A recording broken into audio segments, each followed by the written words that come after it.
Tugas acukum tata negara muri al farisi 1 of 3 Bismillahirrahmanirrahim. 1017 hukum Assalamualaikum keluarga warahmatullahi wabarakatuh. Perkenalkan, nama saya Amrul Parisi dari Prodi Hukum Keluarga A. Di sini saya akan sedikit mengulas materi pada mata kuliah Hukum Tata Negara. Baik, untuk sekarang kita diawali dengan menguraikan bahwa adapun HTM itu memiliki konsep. Konsep itu sendiri merupakan sebuah terfokus terhadap sebuah kajian atau hal yang dapat dikaji. Berarti jika dikaitkan dengan kajian hukum tata negara, maka berisi tentang hal yang terfokus pada hukum tata negara itu sendiri. Tentang hakikat ilmu, keluar pengetahuan itu dia diketahui oleh panca indera. Sedangkan ilmu adalah pengetahuan yang sistematis. Ilmu memiliki tingkatan yang lebih tinggi dari pengetahuan. Tidak semua pengetahuan adalah ilmu, tapi jika ilmu sudah pasti itu adalah pengetahuan. Ilmu itu sistematis, memiliki tiga indikator: ontologis, epistemologis, dan aksiologis. Ontologis itu di mana sebuah pengetahuan dapat dimaknai. Epistemologis yaitu di mana pengetahuan itu memiliki pendekatan dan aktivitas keilmuannya.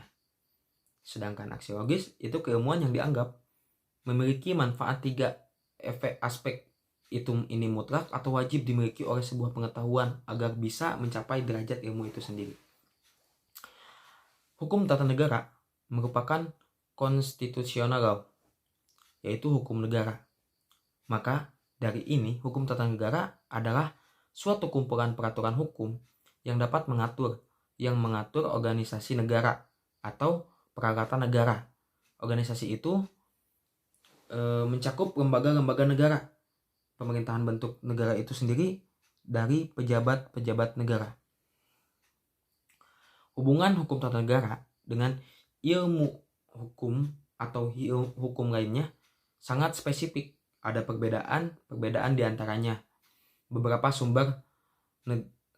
sumber tata negara, salah satunya di antaranya peraturan tertulis seperti undang-undang dan lain sebagainya.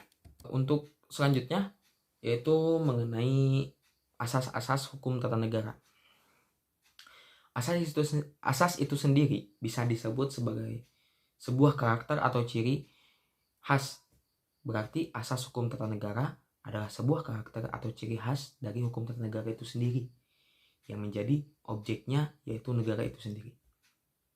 Asas dari hukum tata negara diantaranya ada kesatuan asas negara hukum, bentuk negara hukum, dan asas demokrasi. Adapun bentuk dari negara hukum terbagi dua. Yang pertama formal, diantaranya ada individualisme negara, lalu ada monopoli, dan yang kedua ada material diantaranya kolektif, dan yang ketiga dominasi negara, welfare state.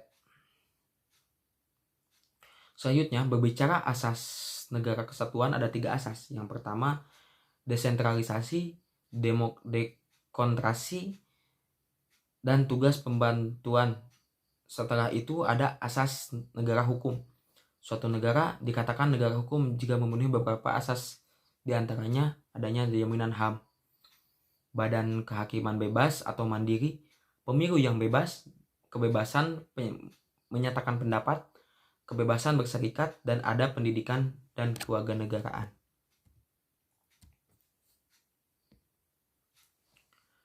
Yang terakhir ada asas demokrasi. Di dalamnya terdapat indikator yang diantaranya penyelenggaraan kesatuan, penyelenggaraan kekuasaan berasal dari rakyat, penyelenggaraan kekuasaan secara bertanggung jawab, adanya partisipasi langsung atau tidak langsung, rotasi kekuasaan, pemilu yang terakhir, kebebasan, hak-hak dasar manusia. Selanjutnya berbicara mengenai bentuk negara dalam pemerintahan.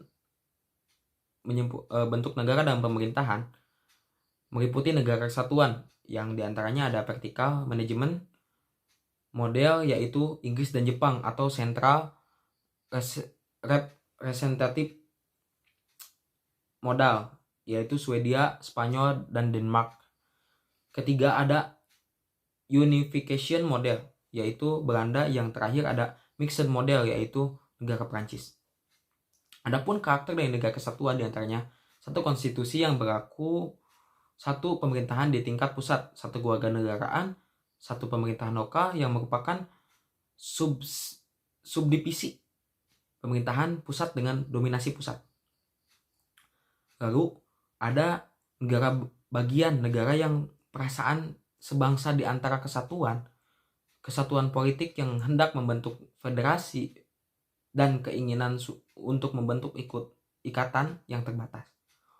Lalu selanjutnya, negara bagian yang memiliki karakter di antaranya satu wilayah negara terbagi atas negara-negara bagian.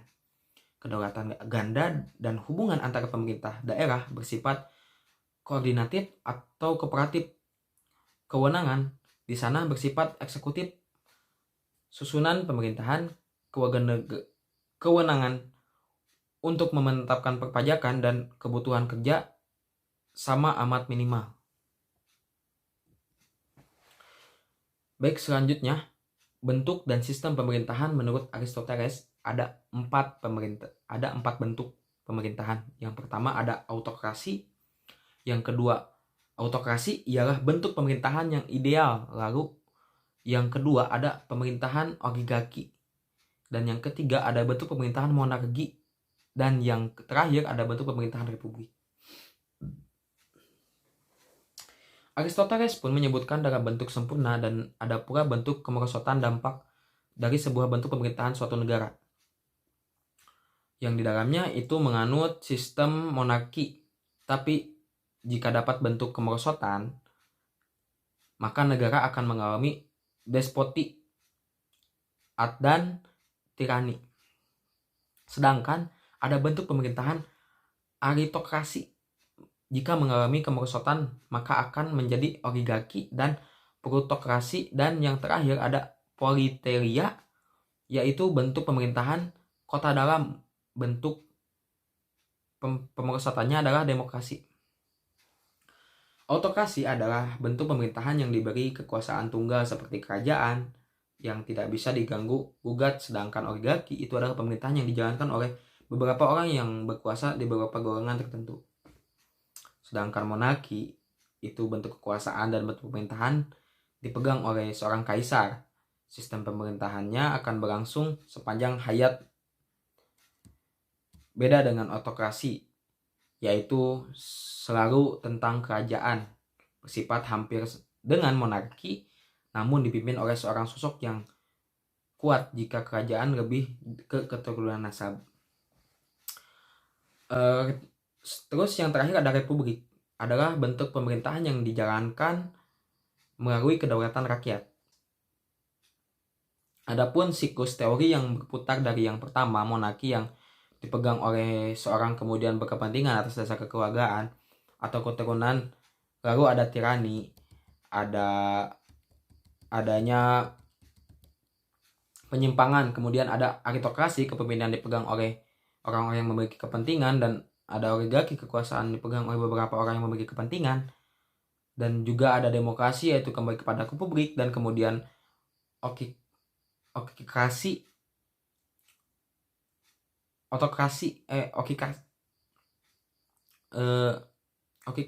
ini masing-masing orang yang ingin mengatur dan pemerintahan ingin bebas.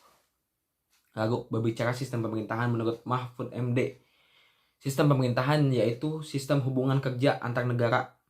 Ada 2 cara umum, diantaranya presidensial, yaitu kepala negara menjadi kepala pemerintahan tidak bertanggung jawab kepada DPR, yaitu sejajar.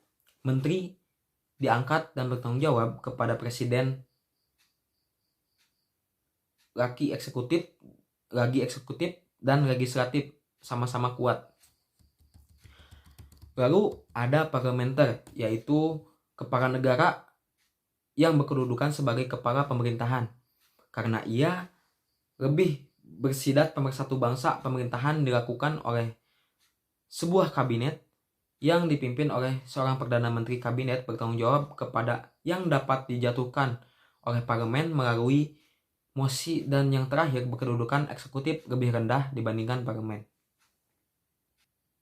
Terus selanjutnya membahas tentang negara demokrasi dan negara demokrasi modern.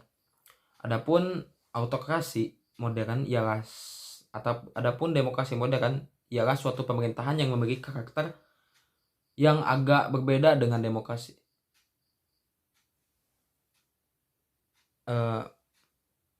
Terus selanjutnya adalah membahas tentang demokrasi modern dan tentang negara demokrasi dan demokrasi modern. Adapun autokrasi modern ialah suatu pemerintahan yang memiliki karakter yang agak berbeda dengan demokrasi modern. Ini lebih kepada kekuasaan tunggal. Adapun karakter autokrasi modern bahwasannya ia memiliki sistem yang sistem satu partai atau partai tunggal, artinya agak mirip dengan oligarki namun agak berbeda dalam pelaksanaan. Lalu autokrasi modern ini menghimpun kekuasaan sebesar mungkin pada tangan negara. Organisme yang dianggap sebagai satu kesatuan yang mempunyai dasar-dasar hidup serta kehidupan dan mempunyai kepentingan sendiri, kepribadian dan karakteristik kepribadian sendiri. Karakteristik selanjutnya, penentuan wakil rakyat masih dominan, penguasaan dan eksekutif modern. Adapun negara yang menganut ini adalah salah satunya adalah Jerman.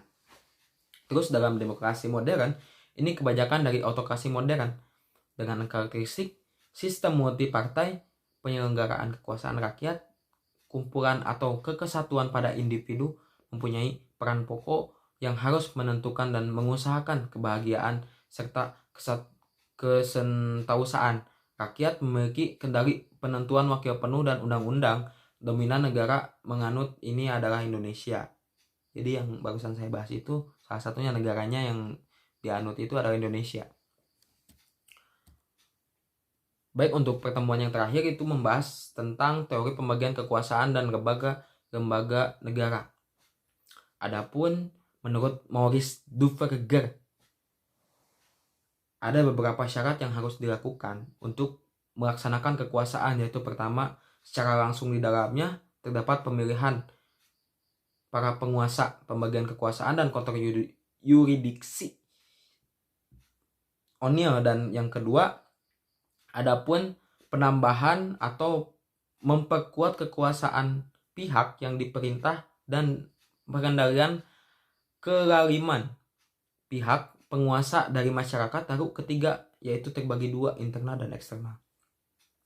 Mengenai istilah trias politika, ini pada abad-abad ketika masa transisi pada masa ke-16 oleh Prancis, di dalamnya ada fungsi diplomasi, fungsi defensi, fungsi finansi, fungsi justisi, dan fungsi polisi. Nih, sederhananya oleh John Locke, dan setelah itu disederhanakan pula juga oleh Montesquieu menjadi legislatif, eksekutif, dan yudikatif yang masih dipakai sampai saat ini. Adapun karakter diantaranya ketiganya yaitu pada eksekutif, di dalamnya kekuasaan membuat undang-undang atau dalam peristilahan sering disebut rule making function presiden dan satuan kerja pemerintah. Lalu pada legislatif terdapat kekuasaan melaksanakan undang-undang atau bisa dapat istilahnya rule application function dan DPR. Lalu yudikatif, di dalamnya terdapat kekuasaan mengadili atas pelanggaran undang-undang atau bisa disebut rule education function dan kehakiman. Mungkin cukup sekian dari saya. Mohon maaf apabila ada kekurangan atau banyak kesalahan. Ihdinas siratal mustaqim. Wassalamualaikum warahmatullahi wabarakatuh.